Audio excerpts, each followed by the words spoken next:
If an inspection says a roof is near the end of its life, does that automatically mean replacement? Today we're focusing on the parts of the home that protect everything inside: the roof, exterior, and attic. The only data-driven way that I know to date a roof, the white pipe that sticks up out of the roof, the plumbing vent. Plumbing vent. There is a flashing boot that gets put on every single one of those. Every house, with the exception of maybe some very old houses, is going to have a plumbing vent that comes through the roof.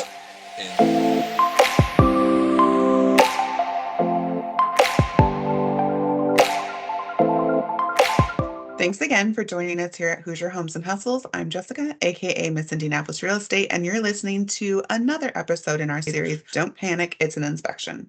And I'm Stacy. John Carrothers with Pillar to Post is back again to walk through some common Indiana issues and what buyers and sellers should really be paying attention to. So today we're focusing on the roof, John, and why don't you tell us just some common roofing issues you see in Indiana homes? We see general wear. We see storm damage, whether that be hail or wind damage from shingles moving, things falling on the roofs. Wear and tear and flashings, lack of maintenance are pretty common. Okay. And I've always wondered this. How do you estimate the remaining roof life? So we Like have a some little magic trick. formula? It's black magic. No, there are some tells and some cues. One of them is very useful, and it's actually the only data-driven way that I know to date a roof. The white pipe that sticks up out of the roof, the plumbing vent. Plumbing vent. There is a flashing boot that gets put on every single one of those. Every house, with the exception of maybe some very old houses, is going to have a plumbing vent that comes through the roof. And they have a manufacture date stamped in them. There's exceptions to this, but that can get us pretty close. If a flashing says it was manufactured in 2015, it was likely on that roof in 2015, 2016. Sometimes they sit on a shelf a little while, but just experience on what the average cycle of a roof looks like and what that piece of data says is the best piece of information that we have. Cool. Well, I learned something today. I didn't know Yeah. that. Tell us about attic ventilation and insulation mistakes and just things that buyers should know about that. Attic ventilation is really important to your heating and cooling, the conditions within the attic as far as moisture and temperature go, and actually the life of the roof. An attic that gets too hot, the shingles aren't going to last as long. Heating and cooling isn't going to work as well as it should. You can have mold growth, moisture-related issues. So the most common things that we see is when someone tries to change a house and don't realize how they've affected the ventilation. Finished attics is a pretty common place there, and insulation blocking. People Those that think they're ducts. making it a little more energy efficient and then they've just taken away all the ventilation, right? Yeah, I've yeah, seen that quite a few times. yeah. Anytime you change something, there is going to be an opposite reaction, right? Basic physics here. But no, anytime you change something, there will be other consequences, and we just have to be cognizant of those when we're doing things. On the topic of attic ventilation, I feel like I see this a lot, so I'm curious to see, since you're obviously in a lot more attics, on bathroom exhaust not being ventilated properly, which is then obviously just putting moisture into the attic, then creating biological growth slash mold. Do you see that a lot as well, or is it just something I'm seeing a lot? I see that a lot. I feel like that's common. Yeah, we see it. We see it all the time. So a couple things to think about. We'll kind of back up on this a little bit, establish kind of a basic concept that will really make this easy. The available space, your total space in the attic, affects this significantly. We have a 1970s ranch home.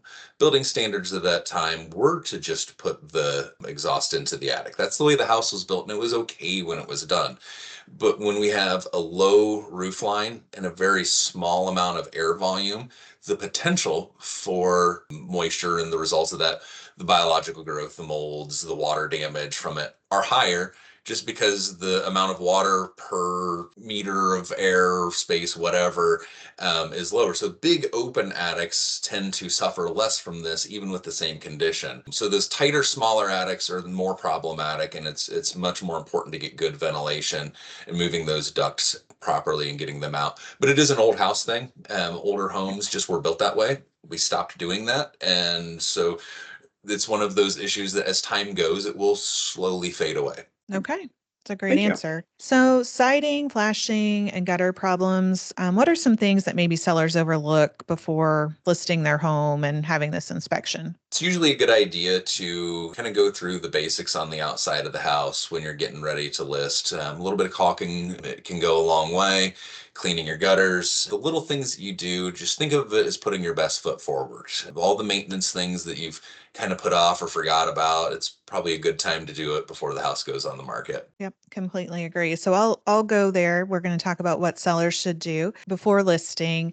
If you have any concerns about your roof, I would say get a roofing company out and get an inspection before listing.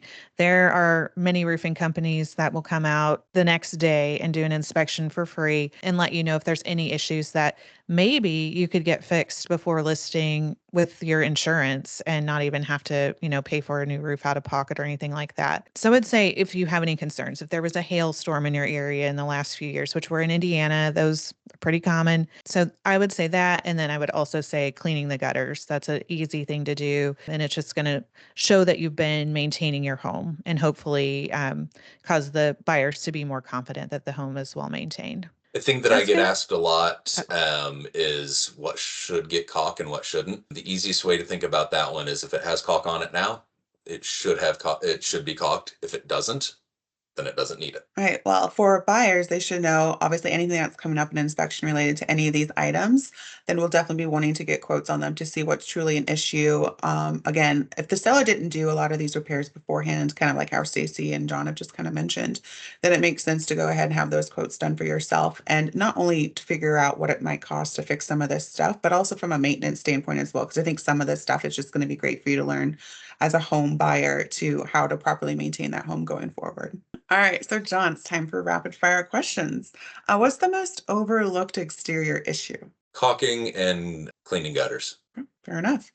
The biggest roofing myth buyers believe. If there's hail damage, the seller's insurance is going to pay for a new roof.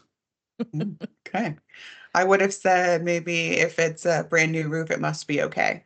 But That's a did good they one, too. put it Good on? one, Did they too. put it on right? Right. Yep. Yeah. All right, last one.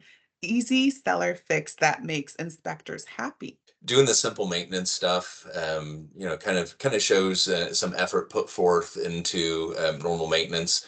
Just tidying up the simple things. Well, thank you so much for that, John. Appreciate you being with us again today. Thanks for having me. The outside of the home plays a huge role in protecting everything inside, and small issues can turn into big ones if they're ignored. If this episode was helpful, be sure to like, subscribe, and follow Hoosier Homes and Hustle so you don't miss what's coming next. You can find all of our contact information in the show notes. Let's hustle smarter together.